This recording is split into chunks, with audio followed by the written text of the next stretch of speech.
All right, Aiden, it's time for another one of our A plus interviews because that's all we bring is A plus here on Birds vs. Boys. And it's Aiden, one of my favorite, not only Twitter followers, but Twitter, I don't even know how to say the word, like interactionists. Like we interact in DMs one on one. We have a Cowboys group.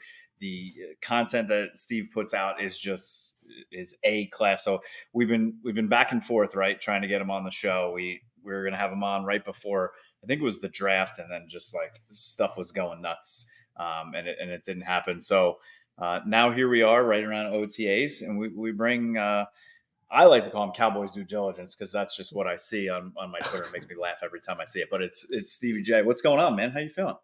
Oh man, I'm feeling good. Post draft and kind of that month in between draft and kind of things starting. I know they got rookie mini camp and everything, but kind of starting to come out of a little bit of a dead period. A little month long dead period, and Mhm. so then it gets popping a little bit more in June, like you said. OTAs get going at the end of this month, and then next thing you know, Cowboys are in Oxnard, California, and that's when things really start to heat up. It's I it's know like when July 4th hits, summer's over, and then it's training camp time. Exactly. I know you're a baseball fan, and I am too. But after a while, it just starts to drag, and you just get that urge for I football know. season. Mhm. And like basketball is kind of the same way, but baseball, once you get past almost like that first series, you're like, all right, we got a long way to go, Well, baby. I'll And I'll see you in September. But yep, yeah. football, we man, it, any little tiny thing, we eat it mhm. up, and there's just such a hunger year round. That's why we get so into the NFL draft is because we get to watch a lot of guys that maybe we otherwise wouldn't have seen, and it makes us feel smart because we get to analyze these players and we get to say what we think about them, and then they go to another team and we never even think about them ever again, and so well, our opinion didn't matter in the first place. So but it's a lot of fun, and yeah, man, I'm just glad it's starting to get cranked back up.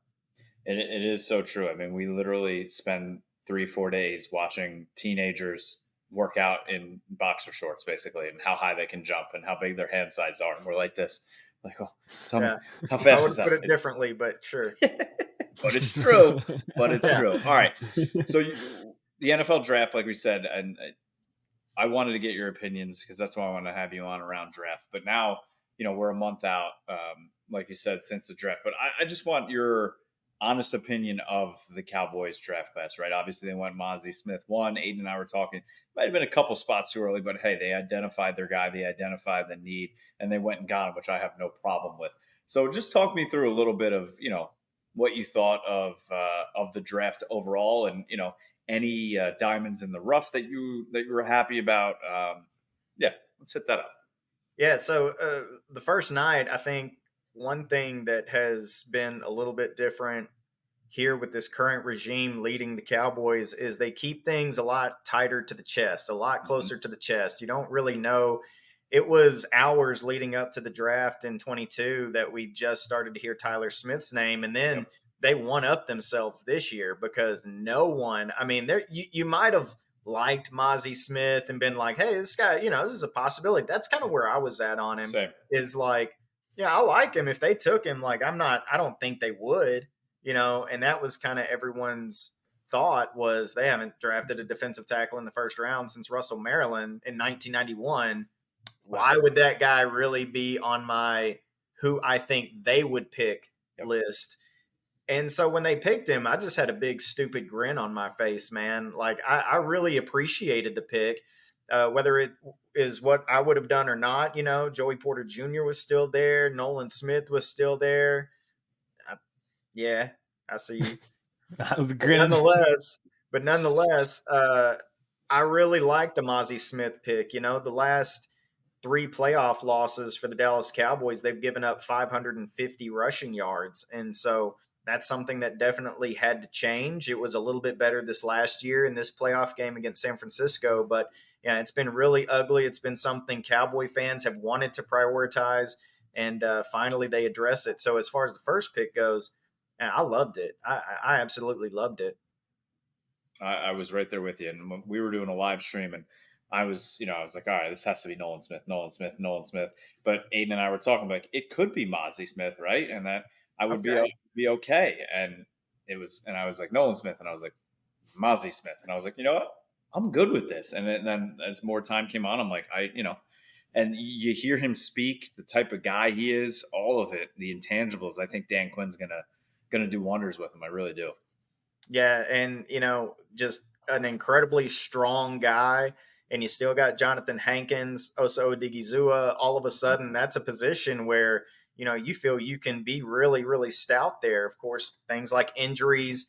Mozzie Smith is a rookie. You have to remember, and so there can be things, but with the contributions from Chauncey Golston, we'll see what Fehoko, the fourth round pick, what he's able to bring. They want to move him inside and play a little three technique. So yeah, it's a spot that has guys at the top that you can count on, and then that you have bodies that you feel can contribute. So that's a good place to be.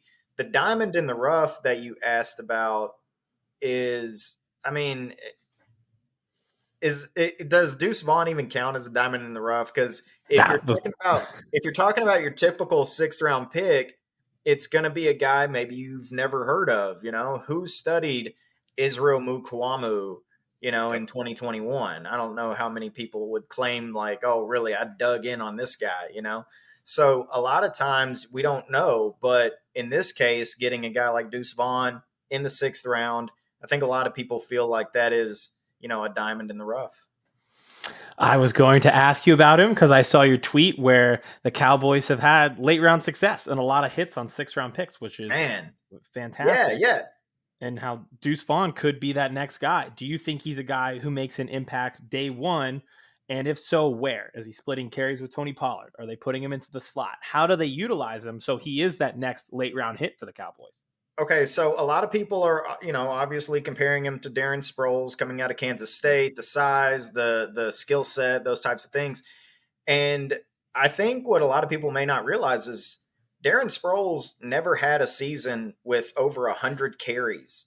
And so I think that you're going to see that same type. If you're going down that road, you're going to see the same type of usage for Deuce Vaughn. So when you say split carries with Tony Pollard, he'll have some carries, but we may be looking at 5, we Mhm. something like that a Mhm. game. I think in the passing game is going to be where he's going to be able to contribute the most right away. Of course, with the new kickoff rule being put in place, I mean, they're just looking to eliminate that. I think it's 100%. pretty obvious. They're just looking to get rid of that altogether. So I don't know what he gives you there, but nonetheless, I think he can contribute just about anywhere from the numbers in, not necessarily outside the numbers, but inside the numbers to inside the hashes. I think he can make a contribution for the Cowboys, whether it's taking half a dozen carries or so, or in the passing game. So speaking of the passing game, right? A lot of people during draft season mocked wide receivers to the Cowboys early and often.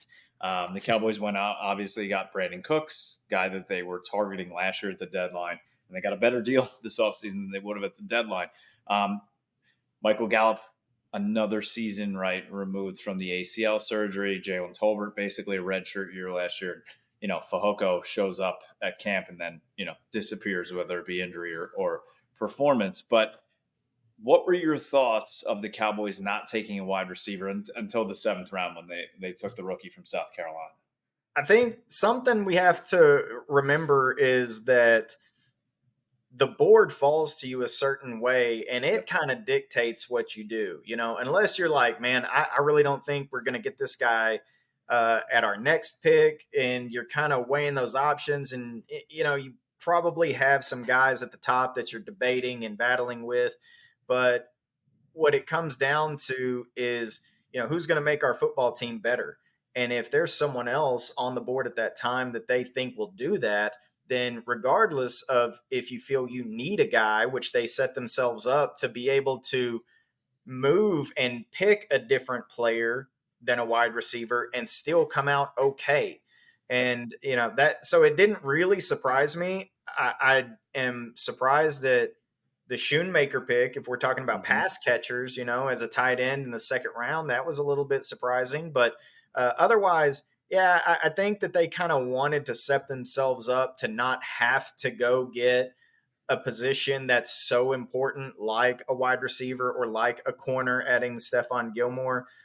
So I really think that they did a great job of being proactive before the draft, utilizing their draft capital to bring in some players who can have an impact without breaking your bank. I mean, they're a little pricier than what the Cowboys are used to going out and getting in the offseason. But at the same time, you kept your high end draft capital to make your team better. 100%. I think they're.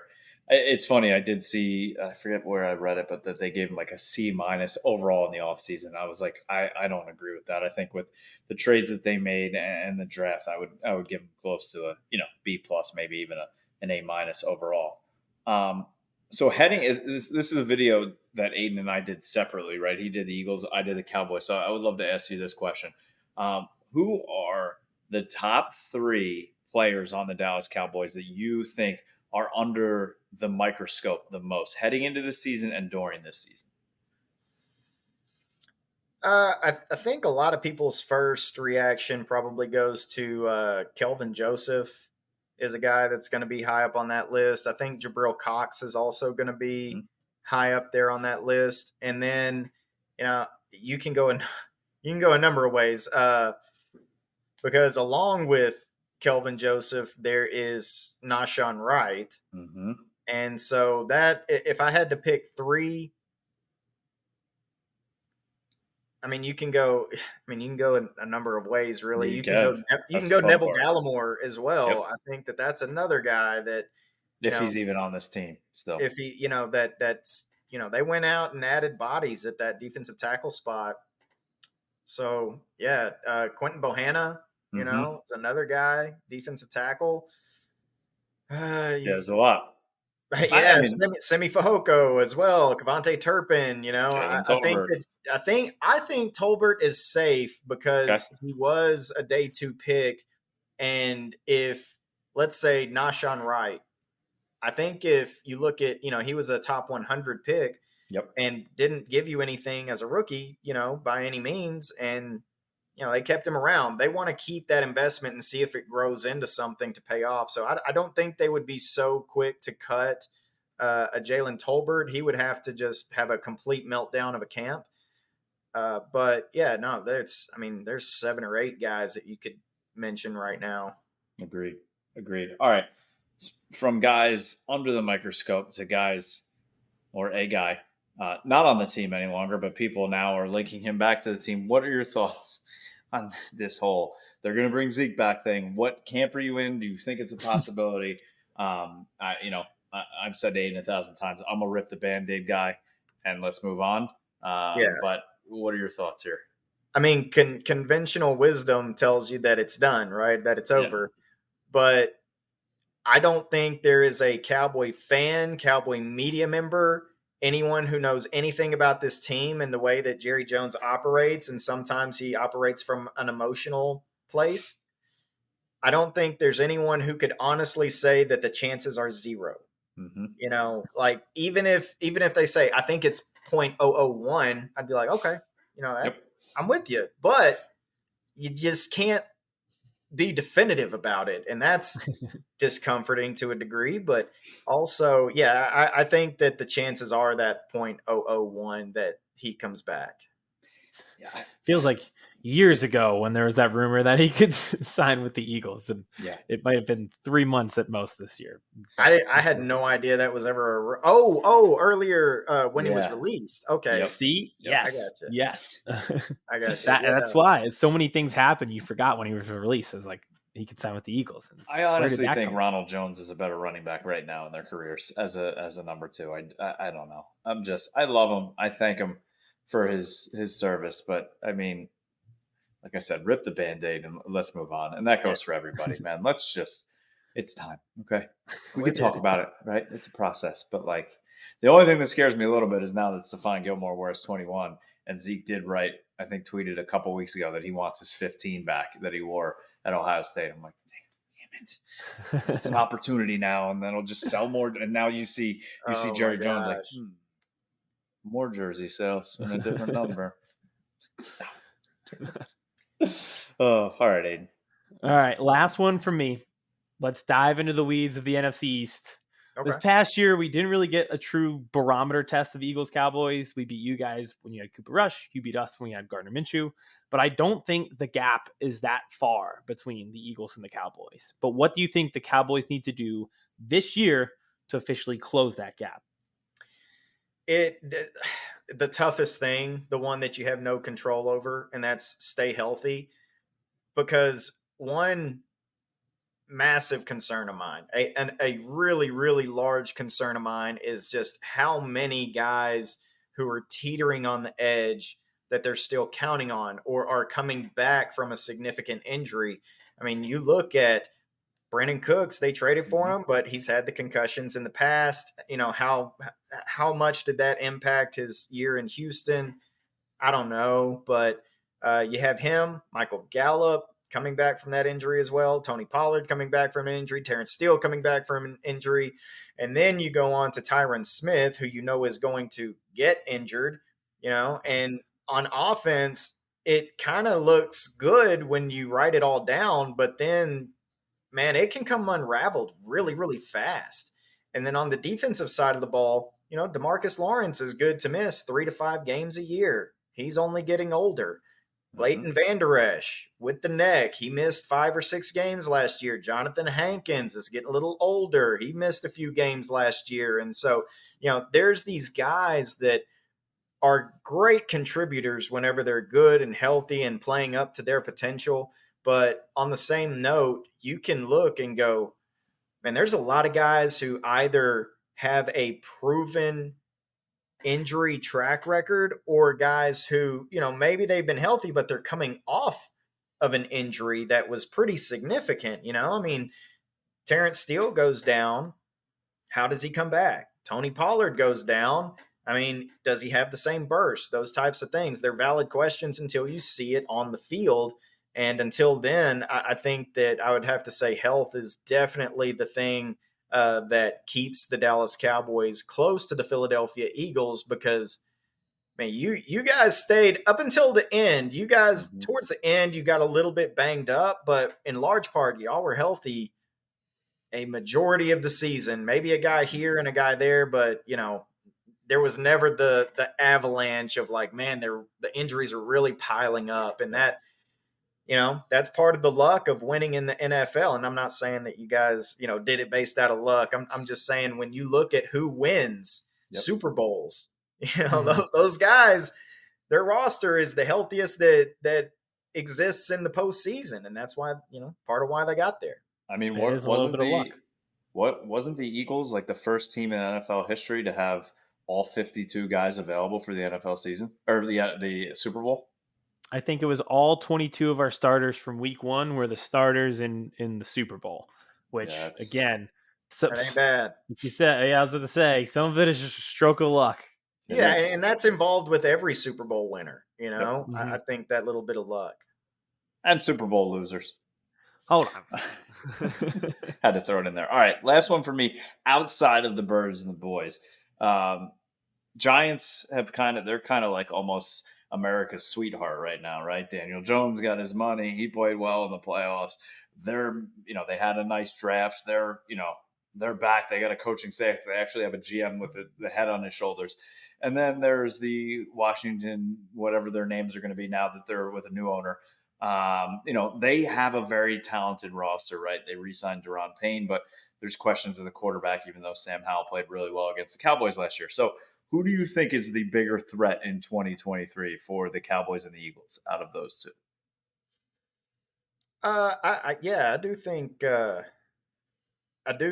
that it's going to be the Giants adding weapons, and you know, I've always thought that maybe Daniel Jones is a little bit better than what people give him credit for. He's just got a mess surrounding him. Mm-hmm. You know, bad offensive line, not a lot of weapons. They gave Kenny Galladay a bunch of money. He's not any good. You know, they're changing offensive coordinators every couple of years, and now he's got a little bit of stability there. And the worst thing that can happen for your opponent is for you to have stability. We just talked about the health and how much that means. I mean, it's the same kind of concept. And so, I think that Washington is a little ways away. They don't know if Sam Howell is going to be their guy, and I don't know what their running game is necessarily going to look like either. We'll see. But at the end of the day, I think that the Giants have been getting considerably better, in a rather rapid amount of time. And so I also think if you went and looked at their draft and think about what the Dallas Cowboy fans wanted pre-draft and go and look at the Giants, Jalen Hyatt. That's it. That's the one that the Dallas Cowboys would have wanted, but so yeah, they've added some stuff, and I think that they'll be a lot better this year. And we'll see it on Sunday Night Football to start the season, like Absolutely. always, it seems like. Like always, I agree. But one tiny wrinkle is this time it's in New Jersey. It's not at AT&T Stadium. So there you go. All right, Steve, before we get you out of here, let's let you plug away. So where can people listen, follow, get all your content, all the good stuff?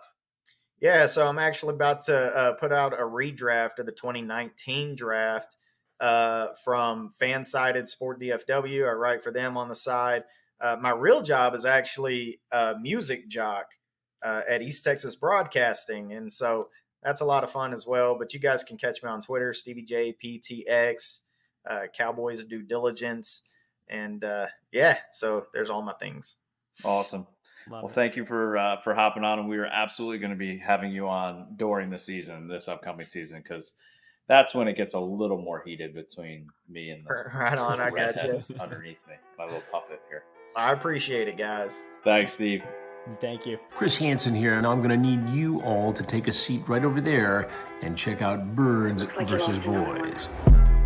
I think you're completely right here, and I hate it. Yep. Hey, idiots. Stop doing dumb things. I got 2 phones. Upset alert. Upset alert. I might go insane. I think you're already there. There's no hope. Hope is gone. If this was an AFC North podcast, we'd be done in 15 minutes. Bob Hope. I'm going to drink bleach. That is the team you promised me you were going to be this year. This is the Consciously Hopeful podcast. I'll be watching.